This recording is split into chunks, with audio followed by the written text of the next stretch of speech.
I just walked across the Grand Canyon in one day, so I'm always wary about buying new equipment because we can get suckered into buying a lot of things we don't need. If you want to see every single thing I wore and carried in the Grand Canyon and which ones I used and didn't, I'm making another video with that's coming up, so please subscribe.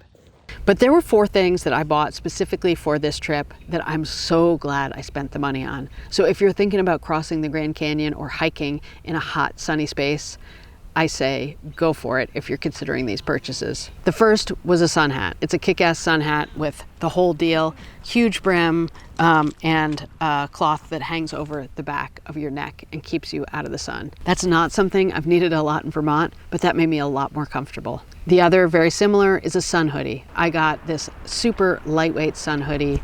I wore that and a jog bra the whole time. I kept cool and I kept from getting sunburned.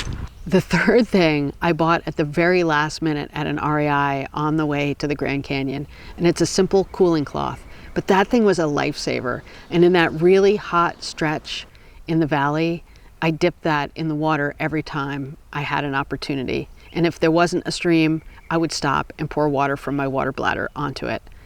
That was the one thing that I think could have really gone wrong for me, even with all my training, was overheating. That was indispensable. And then the fourth thing, it's kind of a nerdy thing. It was an adapter for a smart water bottle that let me drink from a hose like you do with a Camelback.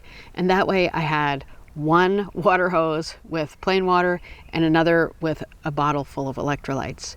And I think the things that could have really gone wrong easily for me would have been not hydrating properly and getting overheated. And having it really easy to access water all the time made my life so much easier.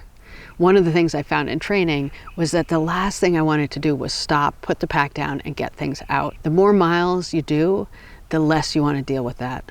So those 4 things, I think, made a huge difference in making the experience better. If you like this, please subscribe. I have more videos about my hike across the Grand Canyon, about how I trained and prepared, and lots of other videos that I hope to make about my adventures and mini adventures outdoors.